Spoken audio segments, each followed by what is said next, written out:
Welcome back to Real Talk with Mike Burke. I am with my awesome friend, Nick.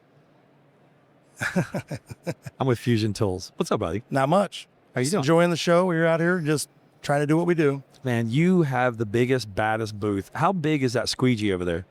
It's 12 foot tall. I remember the day you made that, and you sent me a picture Yeah. of this big ass squeegee, and you were making it, it's awesome. Tell me the story behind that. How'd you make it? I've always liked bigger than life things, like just, I don't know. I just like building big stuff, and so when I set out to build that, obviously we built our handle. So we had the CAD drawing to build that in our CNC machine. So I told my wife, I said, I'm gonna build a 10 foot tall squeegee to take to SEMA because of the wow factor. And it had such a good, it just turned out awesome. I mean, it has a following where people come there to take a picture, and it's basically, we become the place to stop at SEMA, really, It is and these trade genius shows. marketing. And we made it to where it's exactly one of our handles. So it unscrews, it lets the jaw comes off, and it's got brass threaded inserts. The blade comes out of it. So it's pretty awesome that we did that. And then we made the big tank for our afterburn, heat tape. Those become something that people come over and take pictures with, You have the sickest booth always. I like it. We want to make it better. At SEMA, I literally, I think a couple years ago, I was at SEMA and I wanted to come up and get a hug and say, hey, there was a line. You were like a rock star signing autographs. So we literally at SEMA 3 years ago, we actually had a neighboring booth that had nothing to do with window film. They went to SEMA to complain because we were too busy and we were crowding them out. So they had SEMA come talk to us, and SEMA literally told us, they said, we can't do nothing to you. We're proud of you to do what you did, because my success story all started at SEMA. It did. It did. It started at SEMA in 2001 with an idea. And I went there with an idea like a lot of guys do, and with a backpack and an idea. And I came home with a purchase order that was larger than life to me. What was your biggest purchase up there? What was it? What was the amount? It was like 50,000 pieces. Oh, really? That's cool.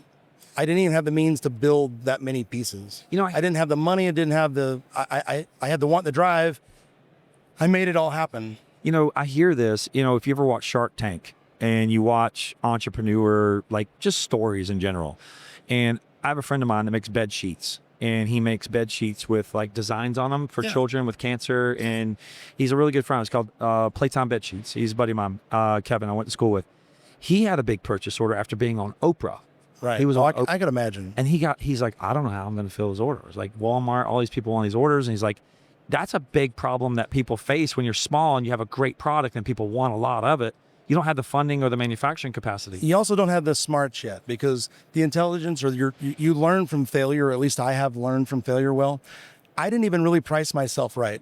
The wow factor of it put me in a position where I didn't make really any money on that first big purchase order. I sold parts to SolarGuard. When it was all said and done, I really had no money left for me, but I had paid for my tooling, and it gave me the start that I needed.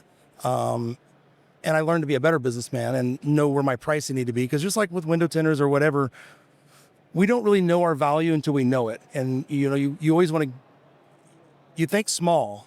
And I was thinking small, and I didn't realize how big the circumference of the earth is and how many people we would end up reaching. I even commented one time to the guy that worked for SolarGuard, Larry Constantine. I was like, what are you guys doing, burying these things in the ocean? Because how could you buy this many of these? Where are they at? How many window tinters really is there? Right. Because I was so small fish, I'd never been out of my city really at that time. I was a young man, and it's just grown from there. And so do people buy directly from Fusion Tools, or do they buy from all the distributors? So we used to only sell to distributors, but you can now buy directly from Fusion Tools. You can download an app. We have an app on an app store. You can go to right on your phone and download our app and purchase right off of that. All your products? All of our products. Really? Yeah, and we did that to make it easy for people, but we love our distributors. So the only reason we went to where people can buy from us is because not every distributor can carry every item. So we want to create awareness and get that tool in a person's hand. And ultimately, if there's a huge just that needs to be made from a manufacturer or whatever, we do try to send them to our big distributors out of respect. I don't ever want to remove our distributors out of the circle. But we had to do, just like any other manufacturer, we had to bring in-house to where we could sell directly to the consumer because not everything is going to be sold or be there like we have. We have the passion to sell our product. I have the passion. I love my tools. Well, if I sell it to whatever distributor, they don't have that love or passion. They want to make the percentage or whatever. So I had to go out there and do the SEMA show. I had to do the WFCT. We do this to get the awareness out there. And you know, like a guy told me one time, you don't worry about the money comes later. If you do it for the right reason, the money will follow. And that's the truest thing. It is so true. You know, there's just some really great things that I learned. And it was really, you know, looking back on it, I wouldn't change anything. Tell me your background. Well, like, where did you start? How did you get into this? So I was a machinist. In high school, I co-opted a machine shop, worked half a day at school and worked half a day at a machine shop. And I worked, you know, in the evening, and my brother and I started window tinting because there was a local window tint shop that he wasn't very willing to, you know, do the things that we wanted, or, you know, he's kind of really not really a fun person. But long story short, my brother and I decided to go to this class, and I ended up not getting to go. My brother went and learned how to window tint. He came back and he thought he was gonna be this window tinter, and he come back and he said, "This shit sucks, man." He goes, "I don't want nothing to do with this. This is too tedious." He goes, "But you're a machinist and you like tedious small measurements." He goes, "I think you'll do it fine." So I did, and I took to it well. And from there, I was tinting in the evenings. I started making more money in the evenings than I was at my job. And it's kind of funny because what got me in this business, a lot of people can relate with, is I was in a house garage tinting in a filthy, just a 2-car garage that had enough room to get a car in.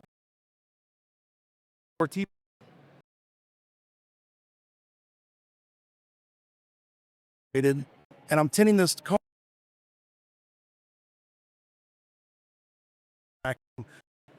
Having somebody watch you tint their car, Right. And I'm using a squeegee that everybody's familiar with, a metal handled squeegee. I'm not going to use a name on it, but everybody knows what they are. And the Blue Max blade slipped out of the squeegee handle and scratched his defroster lines with him watching. Oh no. So I had to buy this man a window, and at that time, that was a lot of money to me. Me a handle that wouldn't let him fall out. So I did. I made that handle, and I made it for Nick. And a rep came by that sold film to me, and he goes, "You know, Nick, if you were to take that tool to the SEMA show," and I didn't even know what the SEMA show was at that time. He goes, "You'd probably sell a lot of them." So I did the next year. And he was right. I met 2 really cool people. I met, you know, a guy named Larry Constantine that ended up ultimately buying a lot of handles from us and blades from us at Solar Guard. And I met another guy that for the immediate future wasn't real impressed with me. He loved my tools. He wanted to buy them, but then I told him I couldn't sell them to him because I made a bigger deal with a bigger company. And that was George Lewis at 44 Tools. And he was really upset that I didn't sell him the handles, but he was only wanting to buy a few hundred. And the other manufacturer was buying a lot. So I did the business thing and I made it happen. Long story short, and I'm glad it all worked out that way, George Lewis and I ended up becoming very good buddies. And he gave me probably one of the best compliments I ever was given in business, because after that, they tried to put me out of business, make copying my handle. 44 Tools did. They made a copy of my handle, and they were really working against me because I couldn't sell them handles. Well, once that contract was out, I sold them tools. So then that we basically became friends again. Well, later on, George invited me to one of his last dinners that he had at Performance Tools for 44 Tools. And I was sitting like I'm sitting next to you, to George, and there was another gentleman next to me that was his buddy. And I was telling this guy, because this guy goes, "How did you do what you did? You've sold so many tools." And I said, "Man, I was really lucky. I got really lucky." And George nudged me and he goes, "Don't say that again." And I thought I had cussed because George was very much about not cussing around his wife or his women. Yeah. And I really thought, because I do cuss, I thought maybe I let an F-bomb out, because he's like, don't say that again. I go, "Well, what'd I say, George?" He goes, "Don't say you were lucky." I go, "Well, I was lucky." He goes, "You weren't lucky, Nick." He goes, "Every time we tried to put you out of business, you got bigger." He goes, "We tried our hardest to put you out of business and you didn't." He goes, "It wasn't luck." He goes, "It was hard work." Yeah. He goes, "And we were probably the hardest on you." And I go, "You were, but not now." And I wouldn't change that. I wouldn't change anything about what I did, because I learned to appreciate him. And that day he gave me a gold-plated Alpha knife, which, to get a gold-plated Alpha knife from George Lewis, you're a close friend. Yeah. And he did that for me. So I don't know. My story is pretty cool. I think I feel like I lived the American dream and got to do what I've done. And I'm going to say that when you met Jordan, your business started thriving. Oh, it did, without a doubt. When I met my wife, my business was doing fantastic as far as my opinion. When I met Jordan, she didn't know anything about running a business like we have. She didn't know anything about talking to people in other languages. Where'd you meet her? A very good friend of mine knew her, and he had talked about how good she was with children. And I already had 2 kids. And Ron would talk about her. And when I met her, I was like, oh my God. Yeah. She was out of my league. Oh, I'm just telling you, she was out of my league, and I'm not afraid to say that. But I told her, I was like, man, I really like you. And it's funny. It's a funny story because the next time we talked, she was showing me some bedroom set that she wanted because she was younger than I was. And she's like, I'm going to buy this bedroom set. And I'm like, don't buy that bedroom set. And she's like, why? I said, because you're going to be living with me anyway. And it was just, this is shitty come on, to her, but it worked out, because I really had a soft spot for her because she wasn't in a great spot in her life. She was just a young gal living in an apartment. Love it. And I wanted to basically do what my father did with my mother. My father really helped my mother out of a rough way. And I love Jordan, and she's a badass. She is a badass. My wife is a badass. She's a hard ass. My girlfriend right here, she's a badass. My girlfriend acts a lot like Audrey. Your Audrey does. Yeah. She keeps you in check all day. When you're talking too much, like I talk too much. My wife's like, you got to do this. Quit talking. You got to do this. I did it this morning. I get mad at her all the time, and she's like, "What?" And I'm like, and then later that night, I'm like, all right, you're right. I'm sorry. Yeah, well, they're looking out for your better. You're looking out for your own good. They're looking out for you because I do. Like today, we were at a bagel place eating, and I talking to some strangers, and I got talking for like half an hour. She had to come and get me. I'm like, I'm sorry, because I'm a talker, dude. I love people. She hates it. I will be at a coffee shop, and I will leave with 2 phone numbers, sold 2 tent jobs. Yeah, me too. But I don't do it for the money, dude. I do it because I love people. Me too. I genuinely love to help people. The thing is, when I met you, I literally genuinely didn't know you that well, but I was gravitated towards you because you have the same kind of energy in a room that I do. And it's very hard because you can correct me if I'm wrong. We give off so much energy that it's very difficult for us to find an energy source. So for me, I'm walking around giving out all this energy all day, and people are like, Mike, your energy is contagious. I'm like, I don't have any fuel pumps. Like I need the Tesla charger. Well, I'll come over and get a hug from you and talk to you for 15, 20 minutes. And I will be now recharged like an instant. It's empowering to run into somebody else with the same passion. It is, man. It's awesome. So when they see guys like me and you, come give us a hug because we need some fuel. Dude, I love the people. Like people, my wife will tell me all the time, you're not selling tools, you're talking to people. I'm like, dude, I just helped this guy out from Hawaii that's got this major problem. And the sad truth is, Mike, he probably won't even be able to buy the stuff I'm trying to sell him because the shipping cost is so high. But I felt great by helping him. You know what I mean? I do. So, but I believe in karma. I believe in putting out good energy, and good energy always returns positive. Yeah. A lot of people don't. What's funny is my wife told me something when we first met. She's like, happiness is a choice. And I told her, oh, bullshit.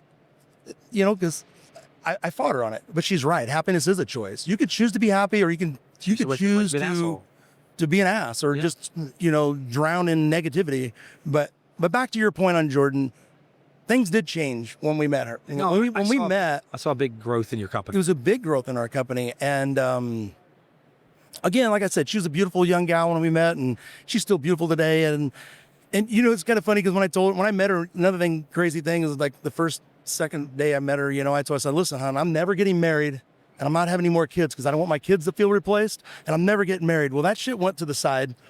We ended up getting married, and we decided to have a child because I wanted her to be a mother because she was such a good mother. Well, when she came on board, she didn't know much about what we were doing, but together we grew, and she took on parts of the business that I didn't have time to do, just like Audrey's doing. Like right now, she's doing the same thing. Right.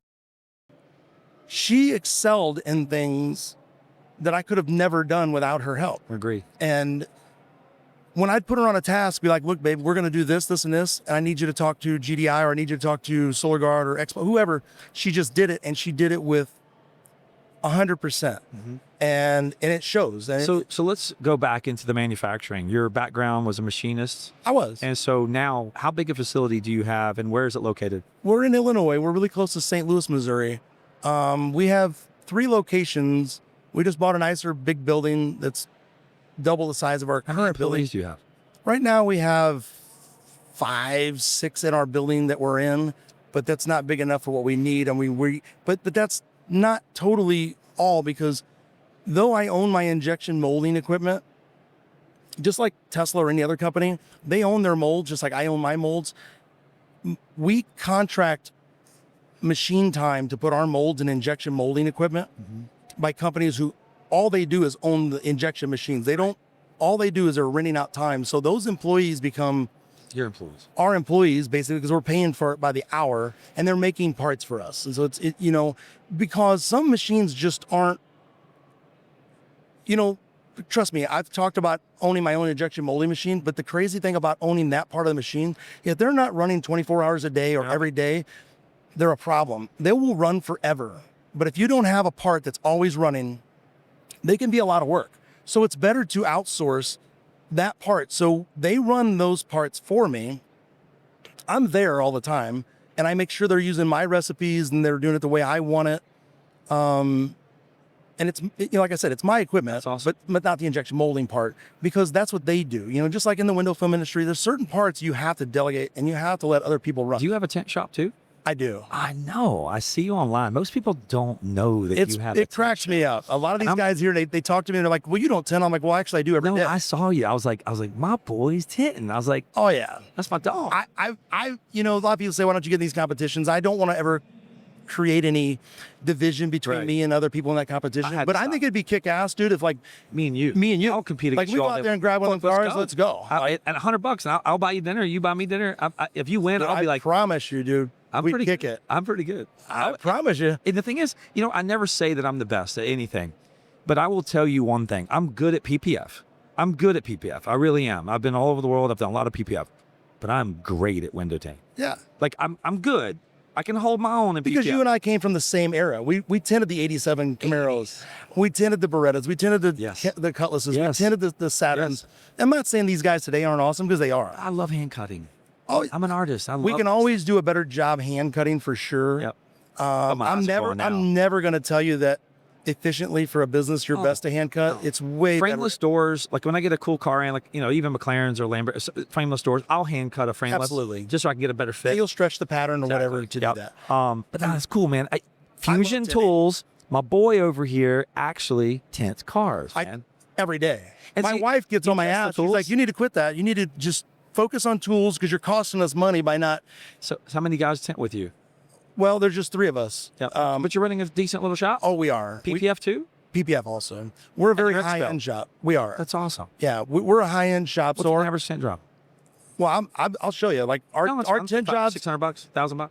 Oh yeah, $1,000. We like all of our our front doors are 250.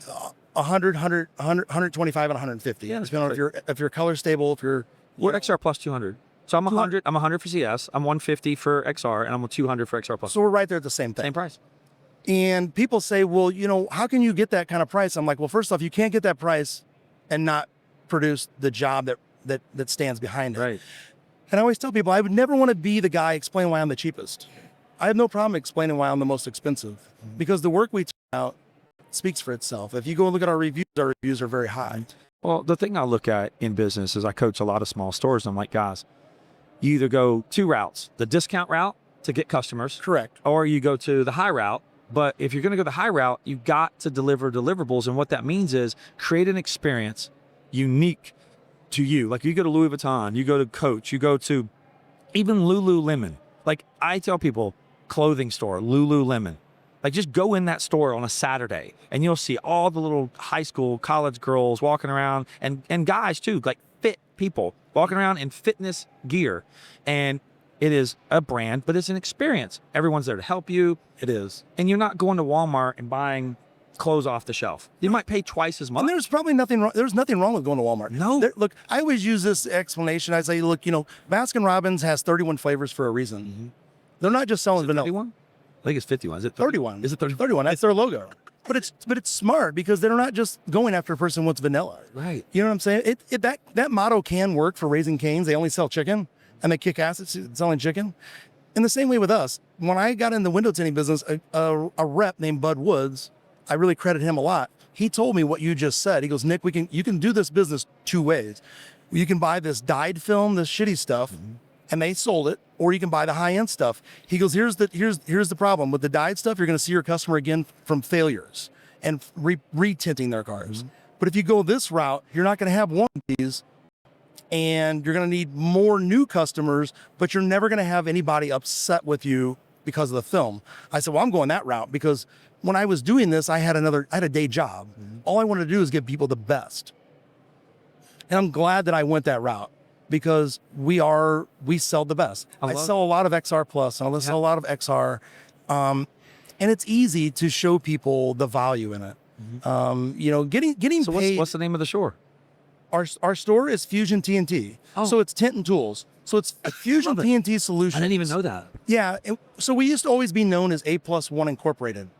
And then as Fusion Tools got so much bigger and large, we didn't want to have to answer the phone and be A+ or whatever. So we put them together as Fusion TNT Solutions. So it's tint and tools. And for the longest time, we worked all out of the same location. And then our shipping and receiving got too big and bigger and bigger and bigger. So now we have we got a really nice building now that we can work out of. And You have an office?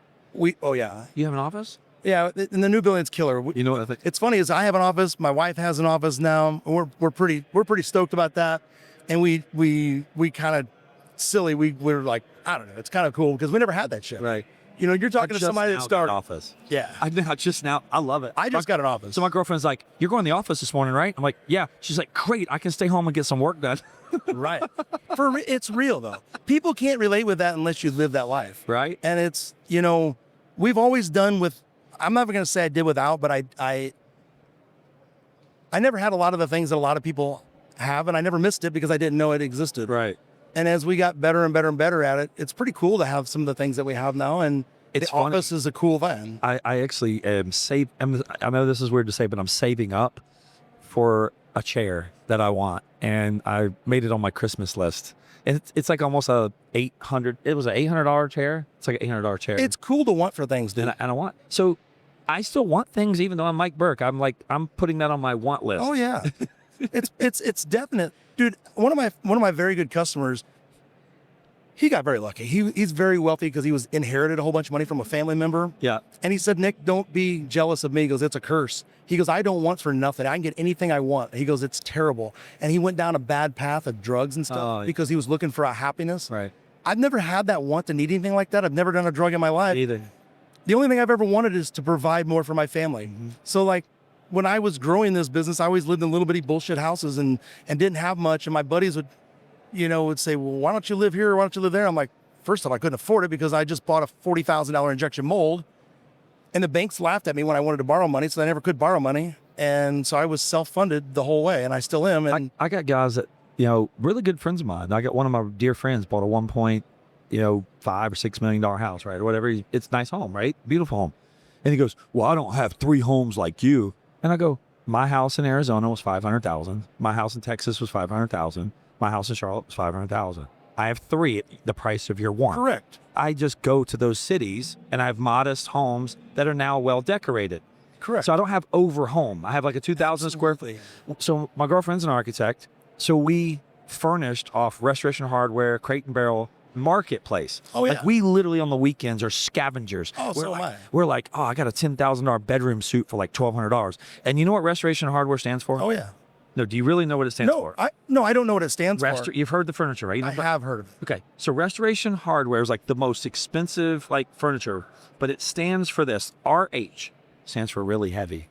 Oh, bro, if you don't have real furniture. If you don't have a moving company moving that stuff, real furniture. it is oh my Lord. We went and got a bedroom suit in Phoenix from Tucson, and we had to rent a U-Haul, drapes, it took I thought we were moving a temple from Egypt. It was literally that heavy, and there was 3 or 4 of us, and we were trying to move it on drapes and pull it, and It was insane. I like buying stuff like you said off Marketplace. We just bought our office furniture. We buy kick-ass office furniture for a fraction of the cost. I feel like I won something. Bought a couch that was I don't know what brand it was, but it's a really nice couch with 2 recliners on it at our house, and there was a warehouse where the guy gets furniture dropped from like warehouses and things, and it was cheap. And I was like, but it was like a $3,000 couch we got for like $800. And when I get my deal, do you still feel like I got a deal? Oh yeah, dude, because that's what I've made my life off of. Everything is a deal. It's a deal. It's a deal. Like if your squeegers are $10 and I get them for $8, honey, I had to buy 5. I got them for 8. Oh yeah. It's not that somebody's really trying to beat you out of something. It's just in their DNA. It is. It's the deal. It is. It's the deal. It's the deal. So my friends in the car business years ago, when I was in the car business, I sold cars, and then I got into buying and sell used cars. And my friends used to always say, you made the money the day you bought the car, because you would look at the NADA loan value, and all I would do is buy off NADA loan. He said, don't look at the black book, don't look at anything else, look at NADA loan, because when a customer comes in to buy this car, they're going to go to the loan at the bank. And if it loans for 15 and you bought it for 8, know that you can sell that car for 13 and it's 2,000 back a loan. And he goes, that's how you have to buy cars. And I go, oh, I got it.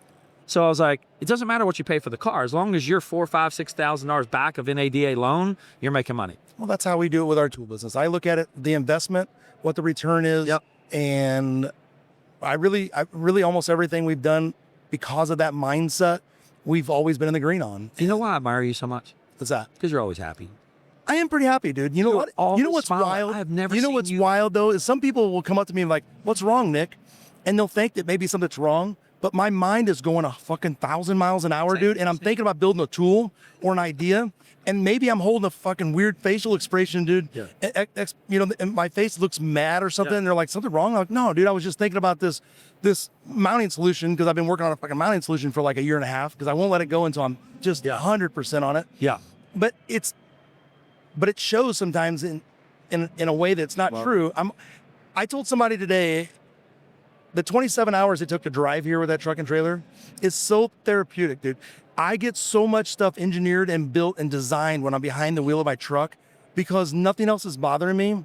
And I don't know what it is, but when you're driving, you become so creative. So I do. And a good friend of mine that I've just become good friends with that I bought a building from, he said the same thing, and he's a very successful guy. Road trips are how he also built a lot of what he does and his creativity. So it's because in my day-to-day, dude, I'm too busy. Mm-hmm. I'm always writing checks with my mouth that my body can't hardly cash. Like you were talking about buying stuff on Marketplace. You know what the biggest problem I have with buying stuff on Marketplace is finding the time to go get the stuff. So I have to send one of my employees to go get it. And it's like, well, goddamn, I just paid $100 to have him go get it. Now it's $100 less of a good deal, but I still got to stay here doing this. Right.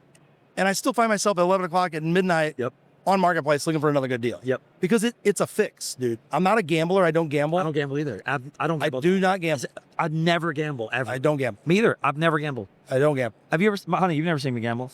We don't gamble. No, I don't gamble. No. I gamble in my business. I gamble in me. I know that I can push that rock uphill. I knew I loved you. Yeah. I mean, well, people that are alike share a lot of the same stuff. Absolutely. I mean, what's wild is the more people that are alike get around each other, they'll even like similar taste of things. Their vehicles, like something you said before we started this, your favorite color. My favorite color is orange. Mine too. My wife's favorite color is orange. That was before she met me. It's just, but what drives that shit? I don't know, dude. I mean, it's almost one of those things. It's almost like, are we really live in a simulated world? It's real. Orange. It's real. Love it. But so what's next on the big plans for you? Like what you said, you just got Blue Max. So tell me about Blue Max real quick. We're now manufacturing the Blue Max. So if you want a Blue Max squeegee from 1979. That's correct. They're back like they were 20 years ago. When you and I started out in business, the Blue Max was the blade. It was the bomb, man. It was the bomb. So we manufactured that. How did you get that? Tell me that deal. You went and got Blue Max from who? Who had it before? So we took over the manufacturing because the original manufacturer quit. They quit producing. So we made the deals necessary to make that happen. Who had the name Blue Max?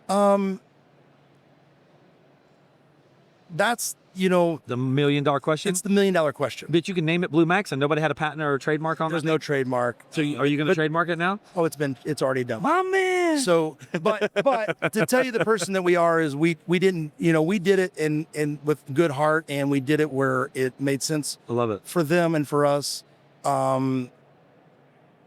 There was more people involved than what people know that was hurting because of Blue Max. There was suppliers that couldn't sell material that now is able to sell material because of what we do, because Fusion Jewels is so strong and well known that we had to do it. We had to do what we did. It was pretty scary for me because it was our biggest competitor. That name, it fell off big over the last few years because there's so many copies and they didn't do the due diligence. They didn't protect that the property of the name. They didn't protect the blade. And there were so many copies and things like that. Well, we took it and ran with it and made it what it is and what it will be.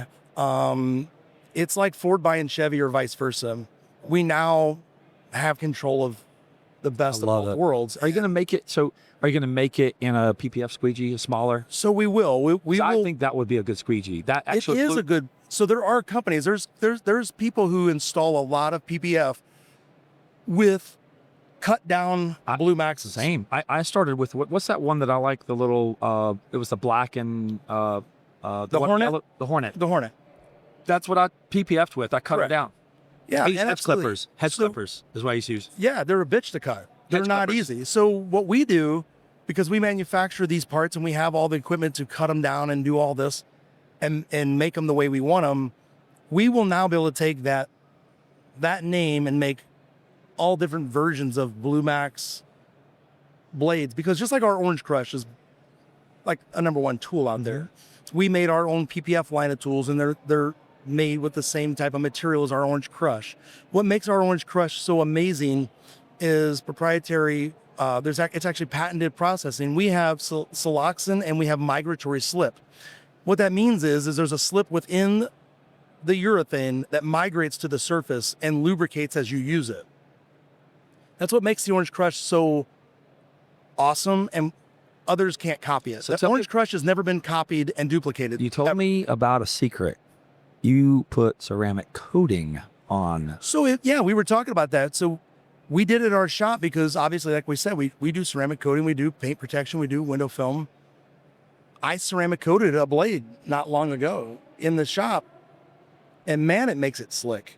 It makes it, it gets rid of friction, and friction is what you feel when you're pushing a blade. It's what requires you to have so much water. Well, if you coat a blade with like a good ceramic coating, could you spray and coat all your squeegees that way? So we're actually I'm looking at a way of doing that, mass producing our blades with the ceramic coating already on it, because it works so good. Funny enough, in the last few months, we came out with a new product called Slick Strips, and they're really awesome ceramic coated Teflon. These Teflon strips come in 5 in a pack, and they have a cap sheet on them. And when you remove that cap sheet, it reveals the Teflon tape, and you put that on a hard card, you will not scratch film. It's better than even the ceramic coating. It actually worried me, and I told my wife, I was like, man, this could cut down our sales of blades because these Slick Strips are making the stuff last too good. Because once you put one on a hard card, you won't believe how good it is. That's awesome. And we couldn't make it in a roll form. It had to come in sheets and strips like we did, which in turn made it easier for installers to put them on. And we have them at the trailer. I'll give you some to take. Let one of your biggest critics, one of your toughest ass tinners you have, let him put one on a hard card or even a competitor's tool. Like I can tell you right now, you put this on a bulldozer, like we make the back jabber, put it on a bulldozer. It'll make it the best damn bulldozer you ever use. You do not have to use water. You do not have to use water to use a bulldozer. That's awesome. If you put our Slick Strip on it. I love it. So those are things that would not be here, Mike, if I didn't tint. But you tint because that's exactly right. You tint, so you're one of us. It keeps me relevant. Yes. So there's great guys in these competitions, and one in general, he wins everything. He's like, I didn't even know you tinted, Nick. He thought I was just like I don't know, just jacking around tinting. I'm like, bro, I'm coming to your place in Orlando. We'll see what's up. we'll tent together. Like you and I mean, it's, I'm not saying that You're shopping tent with you. I'm not saying I'm better than somebody. I'm the best I can be. Where are you at again? Up to We're in Illinois. We're really close to downtown St. Louis. Let's go to St. Louis and visit them. And then I'll go tent with him for a day. I love tenting, dude. And I like I do too. We'll go do it. So we have reps that come to my shop and they love to tent with me. I love it. It's almost like we're sparring off, you know? I'm in. And I got to tell you, I haven't had a rep yet come in that's done better than me. What? Beat me. I'm always done and they're not. We're going to live stream this. We should do it this week. Anytime. On one of those cars. Let's go. Let's go. I ain't scared. I ain't either. I love a challenge. So and I'm not saying I'm better than you. No, I'm as good as I am. I know I can hold my own. But the thing is, what I'm going to tell you is I was a judge in the window film competition. I went and judged the competition. I think it was 6 years ago, maybe 7. It was like 6 or 7 years ago. And I said to the guys, I go, all the judges back there, and I said, well, they were having a hard time. They, meaning the competitors, doing the quarter window in the first round and the roll down window. And they were running out of time. And I looked at the guys and I said, why don't we just have a competition between us, like the judges? And I'll judge you, us two will judge you, us two judge it. Yeah. And I said, let's see if we have enough time. So that morning, the next morning before the competition started, before the doors open, we got in there, grabbed film, I grabbed the pouch, or grabbed the squeegee, and we had the timer, we had the judge, we had the person that put it on, Trish, and she watched us. And it was all three of us. And we did it. We had plenty of time. And we were like, man, we had plenty of time. There wasn't like there was not enough time. And that was the year that I wanted the front visor strip added. And I was like, we're going to do a visor strip. Because I wanted to tint the windshield, but they wouldn't let me do the windshield. And so we do a visor strip. So they had to do the back glass, cut it, and then do a visor strip. So I started adding it to make it more difficult. And we got together. 2 judges, whenever judged this one, scored it. These 2 came and judged this one, scored it. I won. So did you guys have enough time compared to the competitors? Because there's one variable you didn't have. What? Audience. That's right. It's like taking a piss. That's right. With an audience. Right. Nobody. Right. It's not the same. No, it's not. But the thing is, we did have about 3 minutes left. So there was ample time to do a quality install and finish it if you just didn't have the nerves. If your nerves were nerves, these guys over here are sweating like crazy. Right. Because they have an audience. Yeah, that's a lot. It is. It is a lot. I tell people, if you've never competed, come here just to test your nerves. Oh, it's nerve-wracking. It is. So I think the mobile tenters have an advantage. And the mobile tenters have an advantage because they're constantly tinting in body shop. In front of people all the time. And they have to deal with pulling on their body, pulling on the car, contamination issues, wind. A mobile tinter in this situation right here has an advantage that he doesn't understand. Yes. You know, because like in our environment, we have 12-foot long glass windows to work off. We can take our time. We can, I built my tent shop like I buy a pair of shoes. Yep.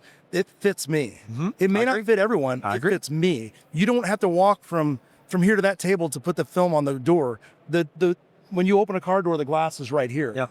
On all sides of the vehicle. Yep. And I did that for me. Right. And you know, like you said, to be in this environment, to have to peel out in the air and all the things that you're doing, that adds such a crazy amount of stress to it. It changes the whole element. So running out of time would be easy. There's some badass tenders out there in their element, in their little environment that they may work in, or large environment. They're probably better than they ever get a chance to show people, because this is not real. Chris Peterson works for me in Matthews, and he's won this thing twice. Yeah, twice. He's won it. He had the trophy at the shop. I was like, dude, take that thing home. I was like, he wanted to live in the back. I'm like, dude, take it home. Like, listen, everybody knows you're good. My job, or my staff's job at my store, Matthews, is to sell the fact that our tenters in the back are quality tenters and they're amazing. So you don't have to bring a trophy to show people you're amazing. Our salespeople tell people, look, Chris Peterson's one of the best tenters. He's won the tent competition, blah, blah, blah. Chris has to say no words, like 0. Our job is to promote him. I'm going to wrap this up with one other question. SEMA, you doing SEMA again? Oh, absolutely. We do it every SEMA's a good year. You do it. It's hard on you, though. It's a lot of work. It's a lot. It takes a lot. So one question that I think audiences don't really understand. It's expensive to go to SEMA. What's a booth cost? I got 10 by 20, 10 by 30. You have to bring your trailer, right? We're a 30-foot long booth. I mean, it's nothing to spend $50,000. Okay. See, this is where I want you to just wake people up. It's $50,000 By the before time you do hotel. Before you pay for flooring, you pay for electric, you pay for the move-in, you pay for the travel, the unforeseen You're things. 50K deep. This is, oh yeah. Before you even get a hotel. Correct. We have to kick ass. We're swinging like a mother, dude. You ain't gonna hit a ball unless you're swinging. Even. That's our goal, is to always break even. See, I know business. So- I'm over here telling you, are you breaking even? That's what that's our goal. And that's why we're so passionate about it. And like, if somebody's ever seen me get pissed off that somebody copied something of mine or whatever, because they come to see me and be like, oh, well, you can get that or here or whatever, you know. I'm like, wait a minute. They're not at SEMA. They're not at SEMA. You're not spending all this money, dude. I did all the work to be here, to do all the promoting for this item. That's right. I did this shit. You didn't. Now, if you want to do your own thing, that's awesome. But put your neck on the chopping block. Because I do. Here's what's sad, Mike. I'm not putting just my neck on the chopping block, bud. I'm putting my family's life on the chopping block. Yeah. Because I'm gambling with their money. Like you and I said, we don't gamble. We're gambling every day. We're gambling every day. And that's not doing it in a casino. That's correct. Not at a casino. I'm gambling with that business, man. I dream of one day of not having the stresses of that grind and getting to do it maybe more on your level. You've gotten there in a different way than I have, because I have bigger things that I want to accomplish in the same industry. I hope that we work together one day doing something. I have an idea for you. I want to pitch to you. People should always work together. And that's what I try to teach even other window tenders. Because even locally, other window tenders are like, oh, screw that guy. He's too low a price. And there was a guy in our town, and I sent him work. And he called me up. He's like, what the hell are you sending me work for? Because, window tenders come at you like this. He's like, Aaron's like, why are you sending me work, Nick? I'm like, because you do good work. Now, Aaron was terrible with people. He just was. Right. He's not a people person. Right. But his work was phenomenal. So if I couldn't get the job done at our shop because we were booked out, I would send it to Aaron. Mm-hmm. I did have to warn the customers, like, look, this guy's a little bit tough. He's a little bit rough, but he does a great job. But I told Aaron, I said, look, dude, if you're winning, if I get you on home plate and my customer's happy, you're happy, I'm happy, we didn't lose this tent job to a stereo shop or somebody that's subpar. That's right. And that customer may not ever have the bad feeling that we hate window tent, we never want it again. Right. And I try to teach other tent shops that work together. You ain't got to monopolize something. You don't have to put I'm not telling people to work together to screw the consumer, because I don't believe in that. I believe in working together for the same end goal. And you can do it in your own towns. All these people get worried about somebody being a block down the street from you. Dude, there's a lot of work. There's a lot of people out there. And together people can together and celebrate at the end together instead of by yourself. Love it. So you heard it here on Real Talk. And work together, be partners, and make money with your friends. That's it. My man, thank you so much, man. I have been dying to get this time with you, and very, very fortunate. Thank you. No, Mike, I really do. You're the man. All right, guys, thanks.